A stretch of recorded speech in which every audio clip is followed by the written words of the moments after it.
আসসালামু আলাইকুম রহমতুল্লাহি ওবরাকাত। সুপ্রিয় দেশবাসী, আপনারা জানেন যে আজ বিগত এক সপ্তাহ ধরে বাঁশখালী, সাতকানিয়া, চন্দনাইশ এবং পেকুয়ার মানুষ তারা মুষলধারে বৃষ্টির কারণে পাহাড়ি ঢলে তারা পানিবন্দী। প্রত্যেকটা মানুষ পর্যাপ্ত পানি বেড়ে যাওয়ার কারণে তারা একদম নিরুপায় হয়ে অত্যন্ত কষ্টের সাথে দিনরাত অতিক্রম করছে। আপনারা জানেন আজ আমি সারাদিন, গত সারা রাত্র আমরা ভালোবাসা সামগ্রীগুলো বন্যার্ত মানুষের জন্য প্রস্তুত করেছি। আজ সারাদিন আমরা বাঁশখালীতে ছিলাম। সেখানে যে পরিস্থিতি দেখে এসেছি, এটা মানে বোঝানো যাবে না, চোখে না দেখলে বোঝানো যাবে না যে তাদের কষ্ট কতটুকু। আমাদের মানবিক যোদ্ধারা, বিভিন্ন সংস্থা সেবী এবং বাংলাদেশের বিভিন্ন জায়গা থেকে ভালোবাসা সামগ্রী, ত্রাণ নিয়ে সেখানে যাচ্ছেন। অনেক দূর দূরান্ত থেকে মানুষগুলো আসেন। মেন রোডের মধ্যেও পানি, এবং মেন রোড থেকে ভিতরের যে এলাকাগুলো সেখানে আরো ব্যাপক বেহাল দশা। তো সেই জন্যে অনেক সময় নৌকা না থাকার কারণে মানে এলাকার ভিতরে প্রবেশ করা যাচ্ছে না, এবং রাস্তায় যে পরিমাণ পানি সেখানে যাওয়াও যাচ্ছে না। তো আল্লাহর রহমতে আজকে আমরা প্রায় 5-6টি নৌকা এলাকার স্থানীয় আমাদের পরিচিত যন্ত্রকে নিয়ে সেটিং করার কারণে আমরা অনেক ভেতরে প্রবেশ করেছি। দেখেছি তারা কত কষ্টে দিনরাত পার করছে। রান্নার কোনো উপকরণ নাই, এবং পাশাপাশি তারা একদম পানির মধ্যে হাঁটতেছে। অনেক মানুষ দেখছি মুরগির বাচ্চা, মুরগি হাতুলের নিচে রেখে পানির মধ্যে হাঁটতেছে। অর্থাৎ মুরগিটা যে হাঁটবে সেখানে কোনো মাটি নাই, শুধু পানি। লাশ জানাজা হলে ওই পানির মধ্যে জানাজা, মানে দাফন করার ক্ষেত্র এলাকা ভিত্তিক অনেক জায়গা আছে যেখানে দাফন করার কোনো জায়গা নাই। মানে এমন একটা অবস্থা হয়েছে, মানে চোখে না থাকলে বোঝা যাবে না। একজন বলছিলেন যে 1991 সালে বাঁশখালীতে এরকম পানি হয়েছিল, কিন্তু পানির স্থায়িত্ব বেশিক্ষণ ছিল না। কিন্তু এইরকম লাগাতারভাবে ঘরের মধ্যে পানি একদম দাঁড়িয়ে থাকা, এবং এত কষ্ট, তারা রান্না বান্না করতে পারছে না। একটা ছেলে চোখের পানি ছেড়ে দিয়েছে যে আজকে 5-6 দিন হয়েছে ভাতের সঙ্গে, তার রান্না করা খাবারের সঙ্গে তার কোনো সম্পর্ক নাই। এবং মানে গরুগুলো এবং মুরগিগুলো, ছাগলগুলো একদম বেহাল অবস্থার মধ্যে আছে। তো সেই জন্য আমি আমার জায়গা থেকে আমি চেষ্টা করেছি। আপনারা অনেকে দেশ এবং প্রবাস থেকে অনেকে সহযোগিতা করেছেন, অনেক যতটুকু পারতেছেন আপনারা আপনাদের পক্ষ থেকে কথা। আমি এতটুকু বলবো, যদি আপনার বাড়িটা দূরে হয়, আপনি যদি বিদেশে হন, আপনি যদি আসতে না পারেন, হয়তোবা একটা জায়গায় দেখুন, আমরা যখন ওখানে যাই আমাদের যে সামগ্রীগুলো আমরা তৈরি করি তার চাইতে অনেক টাকা, মোটামুটি ভালো টাকা লাগে গাড়ি ভাড়া। তো অনেকে আছে যে তার আসতে মনে চায়, কিন্তু অনেক, আপনারা যদি ইচ্ছে করেন তাহলে আমাদের কাছে আপনাদের আমানত বরাবর মতো যেভাবে পাঠিয়েছেন, আপনাদের সে আমানতদারিতার সাথে আমরা বন্যায় ক্ষতিগ্রস্ত মানুষগুলো পৌঁছে দেওয়ার জন্য যান প্রাণ দিয়ে আমরা চেষ্টা করি। তো আজকে বাঁশখালী এই করুণ পরিস্থিতি দেখে আমি আসলে ঘুমাতে পারবো কিনা জানি না। হয়তো আমাকে ঘুমের জন্য একটি ভালো জায়গা দিবে, কিন্তু ওনাদেরকে যেরকম দেখে এসেছি, এটা আসলে মানে ব্যাখ্যা করার মতো কোনো সুযোগ নাই। তো আজকে আমরা বাঁশখালী থেকে এসেছি। আমি আপনাদের অনুরোধ করে বলবো, আপনারা আপনাদের জায়গা থেকে যে যতটুকু পারেন আপনারা দলবদ্ধভাবে, প্রয়োজনে 100 জন লোকের টিম তৈরি করে আপনারা একটা কালেকশন করে হলেও আপনারা আসুন। নাইলে আপনাদের বিশ্বস্ত একটি জায়গায় মানে যেন অন্ততপক্ষে যেন তাদের কাছে যেন খাবারটা আপনার আমারটা যেন পৌঁছে, আপনারা আপনাদের জায়গা থেকে সেটাও পাঠাতে পারেন। আমাদের আহলে সুন্নাত ওয়াল জামাতের পক্ষ থেকে কার্যক্রম, ত্রাণ সামগ্রী বিতরণের কার্যক্রম, গৌসে কমিটি বাংলাদেশ, বাংলাদেশ ইসলামী ছাত্র সেনা, যুব সেনা, মানে যত আমাদের সংগঠনগুলো আছে সকলেই ঝাঁপিয়ে পড়েছেন। সুন্নি যত সংগঠনগুলো আছে সবাই ঝাঁপিয়ে পড়েছেন তাদের এই বন্যার্ত মানুষের পাশে, আলহামদুলিল্লাহ। এবং পাশাপাশি এমন অনেক ব্যক্তি আছেন যারা মোটামুটি মানুষের মাঝে পরিচিত আছেন, তারাও তাদের স্ব উদ্যোগে সেখানে গিয়ে ঝাঁপিয়ে পড়েছেন।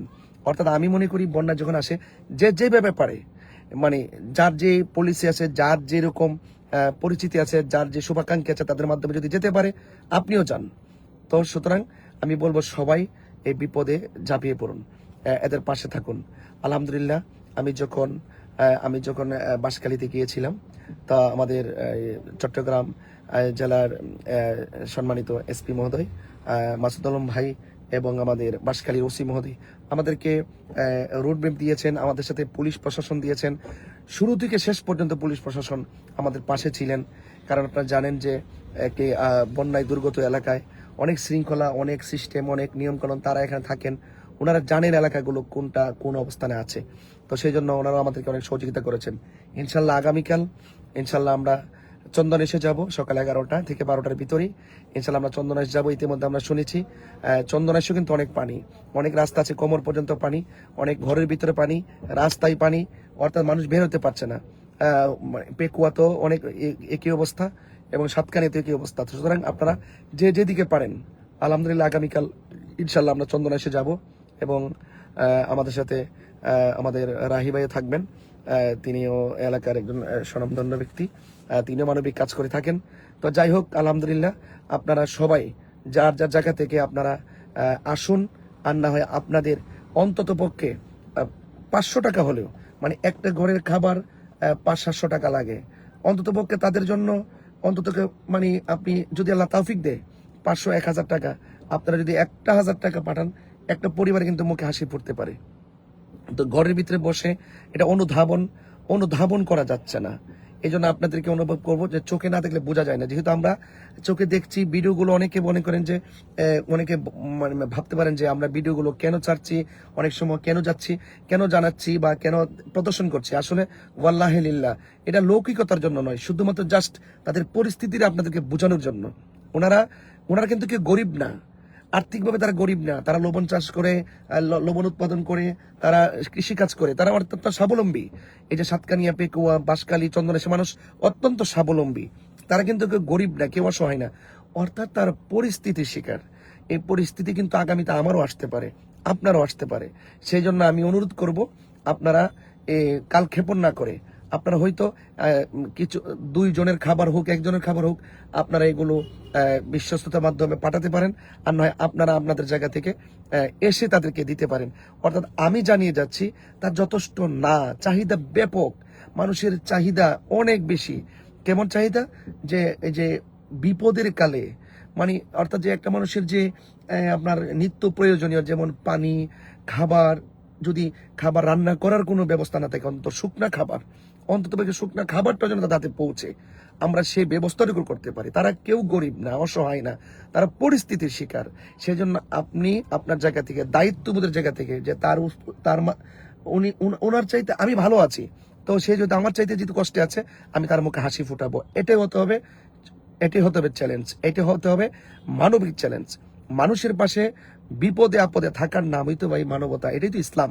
তো সেই জন্য আপনারা দেশে এবং প্রবাসে যারা আছেন, আপনাদের দেওয়া আমানত আপনারা অনেকভাবে আমাদেরকে সহযোগিতা করেছেন। কেউ যতটুকু পারছেন এমনভাবেও পাঠাইছেন, 100 টাকা অনেকে পাঠাইছেন। যখন 100 দেখি আমি মনে করি অন্তত পক্ষে মোমবাতির তো কিনতে পারবো। রাত্রিবেলা তারা অন্ধকার থাকে, শুনলাম 7-8 দিন ধরে কারেন্ট নাই। তো কারেন্ট না থেকে মোবাইল চালায় কিভাবে, আত্মীয় স্বজনের সাথে যোগাযোগ করে কিভাবে, এবং তারা রাত্রে ঘুমায় কিভাবে, এবং এই যে মানে কোয়েল নাই।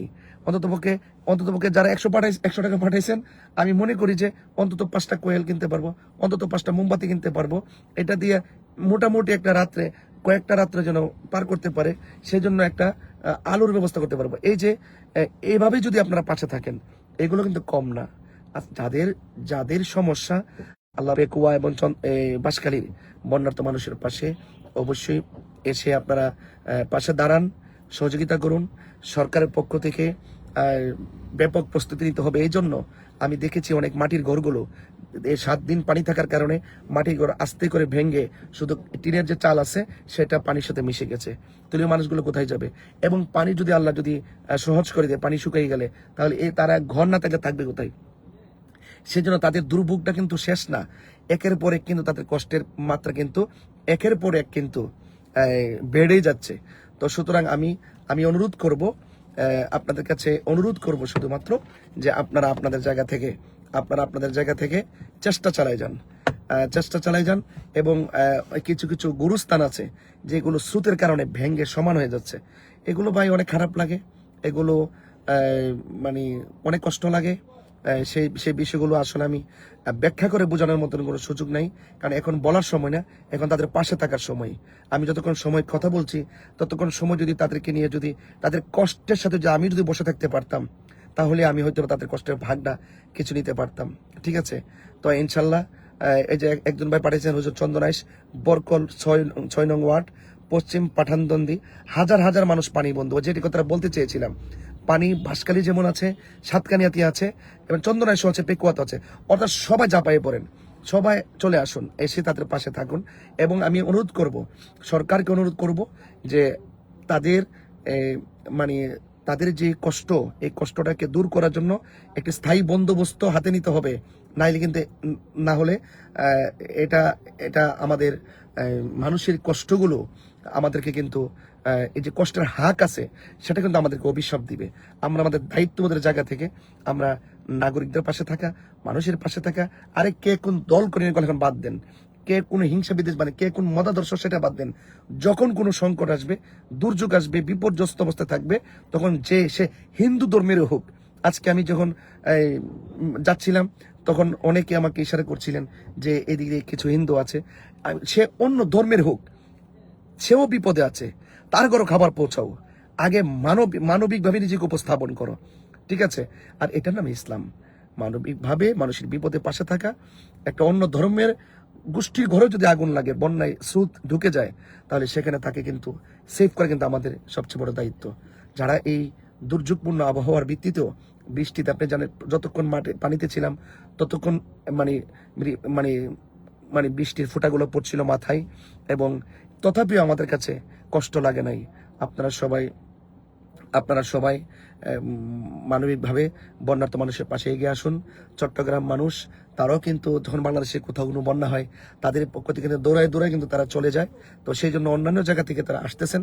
আপনারা এমনভাবেই চট্টগ্রামের মানুষ সিলেট যাবে, সিলেটের মানুষ ঢাকা যাবে, ঢাকার মানুষ রংপুর যাবে, রংপুর মানুষ নোয়াখালী ফেনীতে আসবে। এটাই বাংলাদেশ, এটাই হওয়া উচিত। প্রত্যেকের যার যার জায়গা থেকে আমরা মানবিক কাজগুলো করব ইনশাল্লাহ। এই যে হবিগঞ্জ সোনারগড়, একটু আগে আমাকে ফোন দিয়েছিলেন, সোনারগড় এই হবিগঞ্জের খোয়াই নদীর বাঁধ ভেঙে গিয়েছে, ওই দিকেও আমাদেরকে যেতে হবে। সেই জন্য আজকে একটু আগে ফোন আসছিল যে আমাদের সোনারগড়ের শানখোলা এলাকাতে অনেকগুলো নিচের রাস্তাগুলো, যেখানে স্কুলের ছেলেমেয়েরা স্কুলে আসা যাওয়া করে, সেখানে পানি উঠে গেছে, প্রায় 6-7টি গ্রাম প্লাবিত হয়েছে। হ্যাঁ, সেখানে যাওয়ার জন্য আমি বলেছি যে এখানের পরিস্থিতিটা খুবই নাজুক অবস্থা। যেহেতু আমাদের একটু শিডিউল দেওয়া আছে, আমরা হবিগঞ্জ যাবো, সোনারগড়ে যাবো, আমরা যেখানে বিপদ হবে সেখানে যা যা তৌফিক নিয়ে যাব। আমার যতক্ষণ আছে আমি চেষ্টা করবো, যতটুকু আছে ততটুকু নিয়ে চেষ্টা করবো। তবে আপনারা পাশে থাকলে আমরা সাহস পাই, আপনারা যে যতটুকু পারেন তা দিয়ে আপনারা মানবিকভাবে অংশগ্রহণ করবেন, এটি হলো আমাদের প্রত্যাশা। হ্যাঁ, বিপদ কখনো কাউকে বলে আসে না। আজকে তাদের বিপদ, আগামীকাল আমার আসতে পারে। আমি যদি কারো বিপদে পাশে ছুটে যাই, একদিন আমার বিপদে মানুষ ছুটে আসবে। এটাই ইসলাম, এটাই হওয়া উচিত। সবাই ভালো থাকবেন, সুস্থ থাকুন। আহলে সুন্নাত ওয়াল জামাত জিন্দাবাদ, এবং মানবতার জয় হোক। সবাই ভালো থাকুন, সুস্থ থাকুন। আসসালামু আলাইকুম ওয়া রাহমাতুল্লাহি ওয়া বারাকাতুহু।